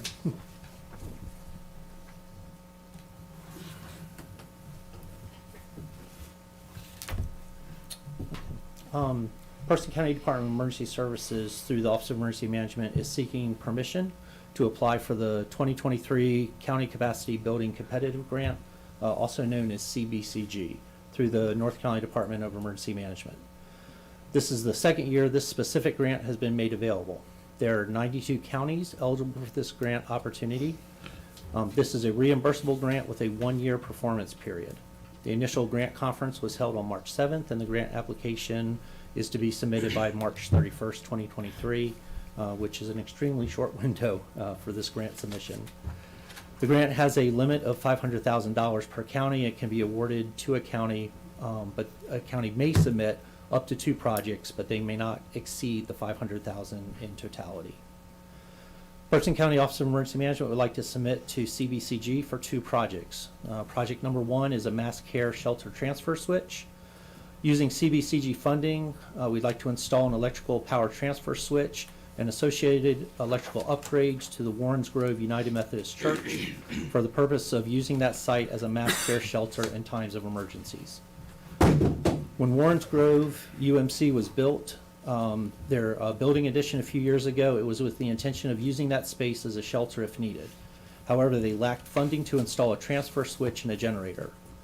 Warrens Grove UMC is listed as a shelter in the Person County Shelter Plan, which is part of the County Emergency Operations Plan.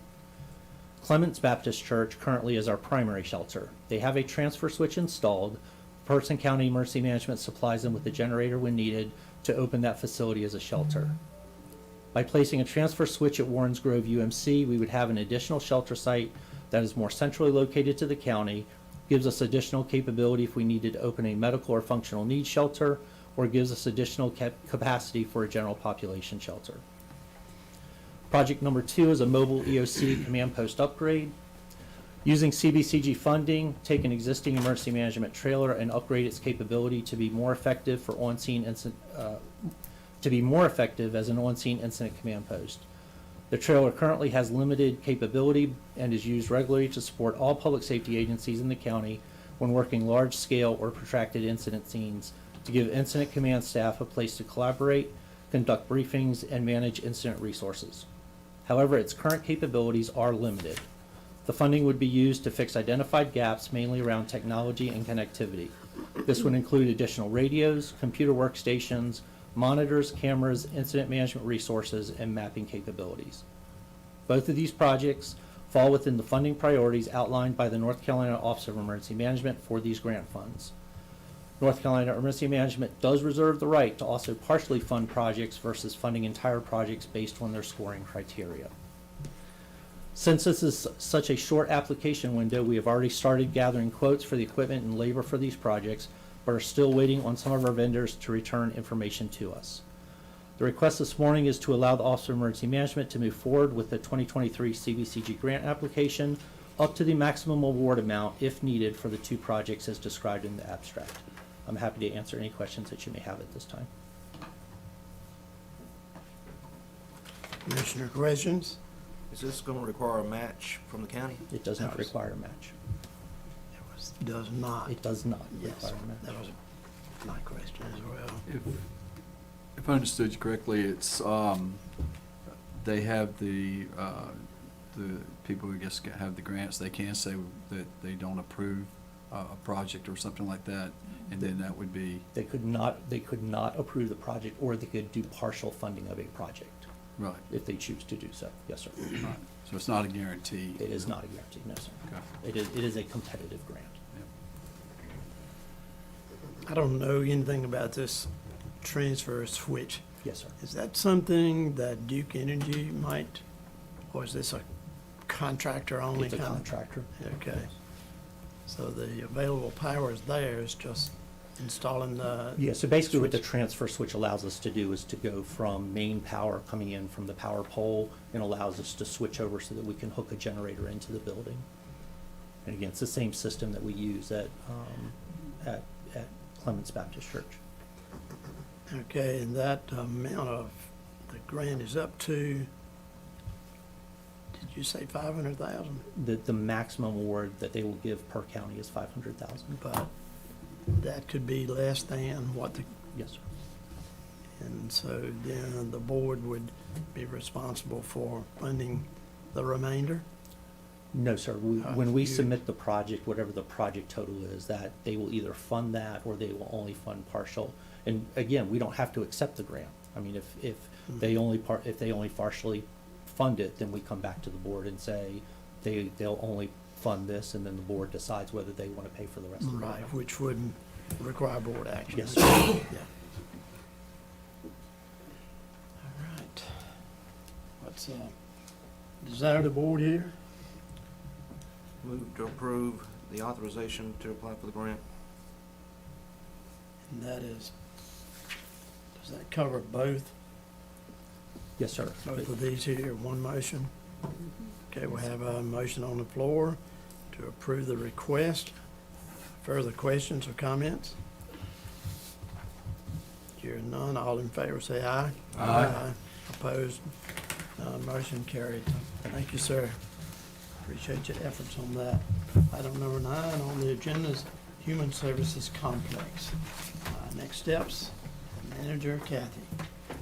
Okay, so this is another example of facility needs that we have here in the county. As you know, we have been working on renegotiating the lease with Brixmor for the Human Services Complex. That facility currently houses social services, health department, Freedom House, and the Office of Juvenile Justice for the county. We have been working with Newmark which is representing us as our broker in these particular negotiations, to come up with a lease renewal that will meet the county's needs. The current lease expires in August of 2025. We were making headway in those negotiations, and then were not able to go any further as far as satisfying the county's needs. We will continue to work on that particular piece of the puzzle to see if we can come up with an acceptable renegotiation of that lease. But in the event that we are not able to do so, we would like to proceed with another option. You do have a revised agenda abstract in front of you that explains this other option. And I sent an email to the board on Friday that explained why we had revised the agenda abstract and the requested action. So we are asking you to consider proceeding to identify that a critical need exists for housing these functions into the future and determining the best way to do that. And we would like to proceed with developing and issuing a request for qualifications. This would be based on a recent programming exercise that we did with those departments to evaluate what their current needs are. So we would work with Newmark to develop this RFQ. It would be released. It would be an open process for developers to respond to. And it would help us gather more information about what the options are that could fall under kind of an umbrella under North Carolina purchasing law for alternative delivery methods. So I described in the original abstract the P3 method, or the public-private partnership method. So that is one option that may be available to us. There may be others as we explore what those are going forward. But what we are looking at now is to receive proposals to evaluate for being able to partner with a developer who would build a new facility in Person County, ideally located in or close to the city limits where our population center is, not too far from where we currently have these departments housed. And then we could enter into an agreement for them for a long-term lease of that facility, or a lease-to-own type agreement, just depending upon what we can work out as we move along. But we want to keep that option on the table. So we are asking the board today to determine that a critical need exists and authorize staff to proceed with the assistance of Newmark with the next steps in the alternative delivery process. Are there any questions? I have one question. Yes. Is, what is if we do not reach a negotiation with the, where we're at now, when do we have to move out? So August of 25 is when the lease ends. So that is the date that we are looking at as far as needing to relocate if we are not able to renegotiate that lease. So that is a tight time frame for figuring out the best approach to constructing a new facility and relocating into it. So that's why it's important to go ahead and move forward with this next step, so we can keep that timeline moving along in conjunction with continuing to work on the current lease. I assume there you're talking about a public-private partnership kind of thing. That is one option. There are a variety of different approaches that are available within the realm of the law, so we need to continue to evaluate what may best suit our needs going forward.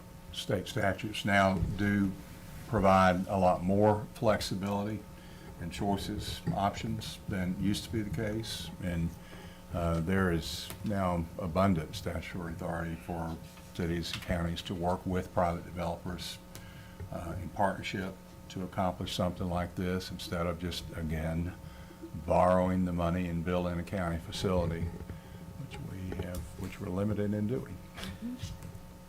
And obviously, if the board chooses to pursue this path, this potential option, probably increases our leverage some with the current lessor.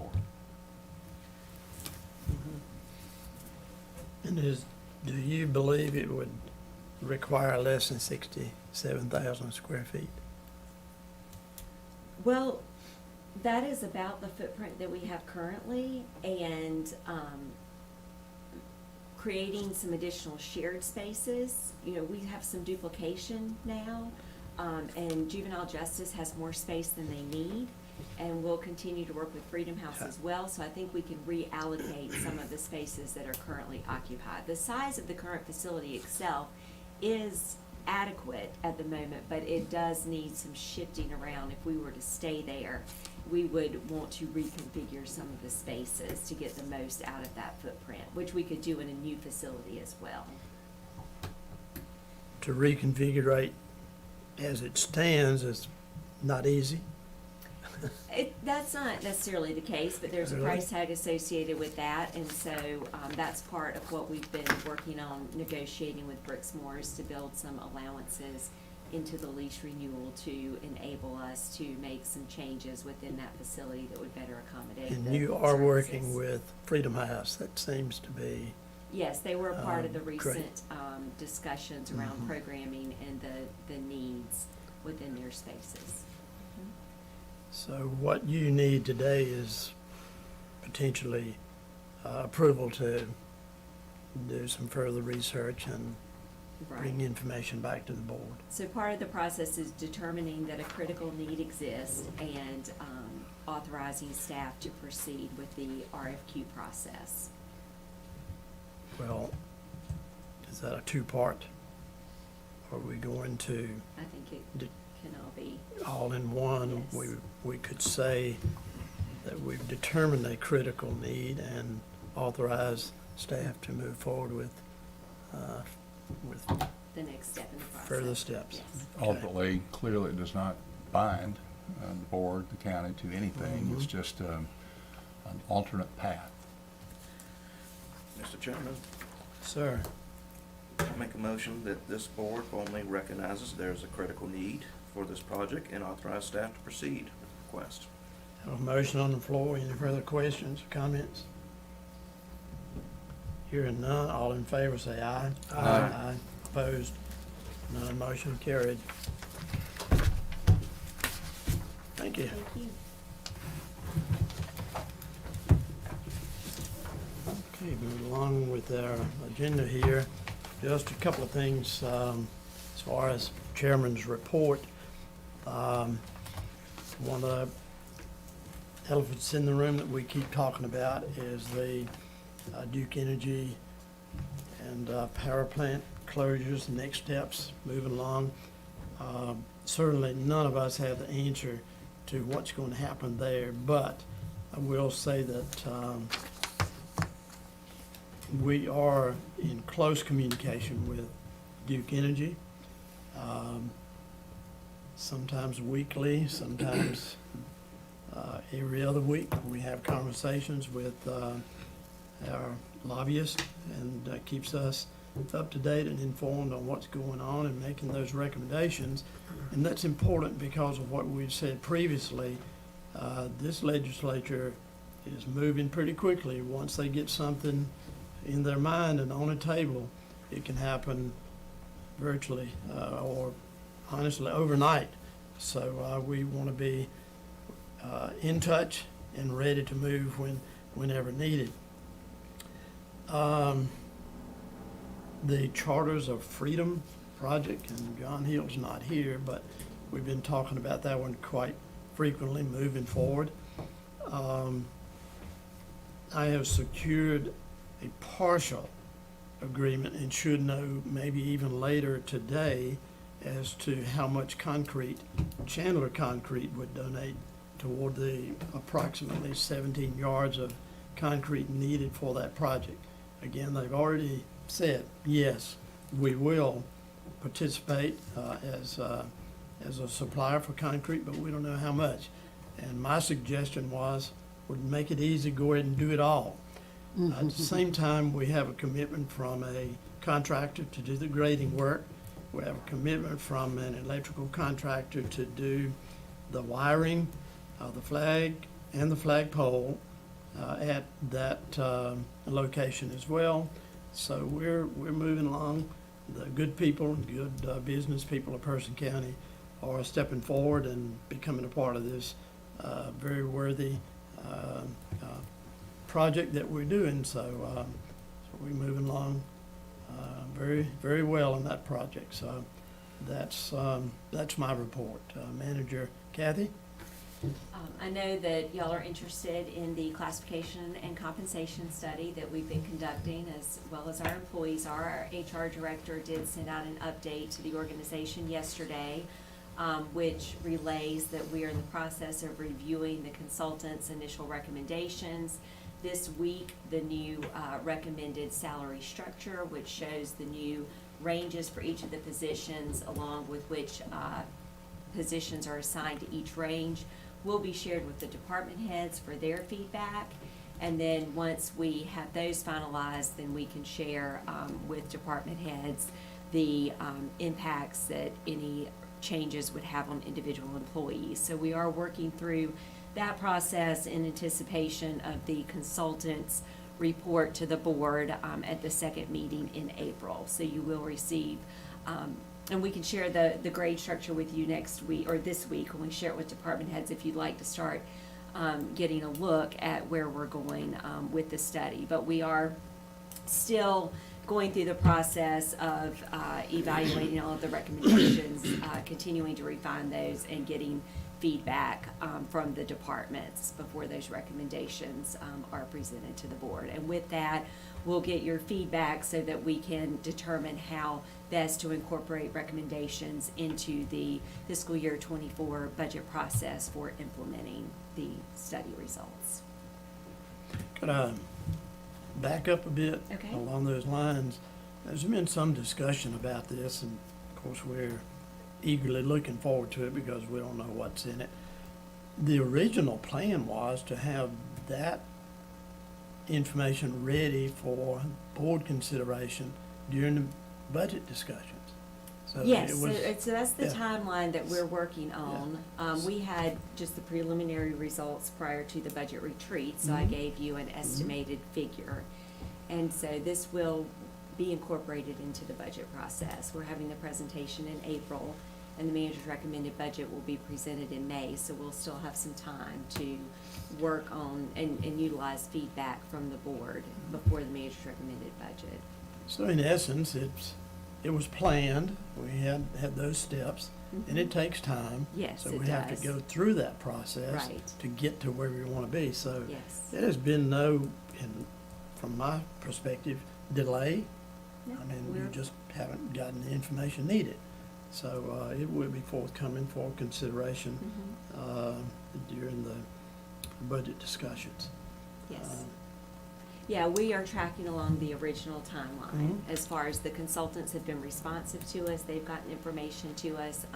It does require staff time because they've looked at everything, from their lens, but then we need to make sure that it does address our needs specifically. And there are certain things about our organization that we may need to share with them, to consider as we move forward. Good. Okay, Vice Chair Sims? Just want to thank everyone who came out today and gave a presentation, and, we hear the needs, and, again, it's just, we have to sit back, go to the drawing board and figure out, what we can do, and, as I said, I'm glad that we moved forward with our schools, investing $38 million into that, and, just see where we go from there, but, so. Commissioner Palmer? I have no report, sir. Commissioner Perrier? No report. Commissioner Thomas? No report. All right. Good, everybody. We need, anybody need a break?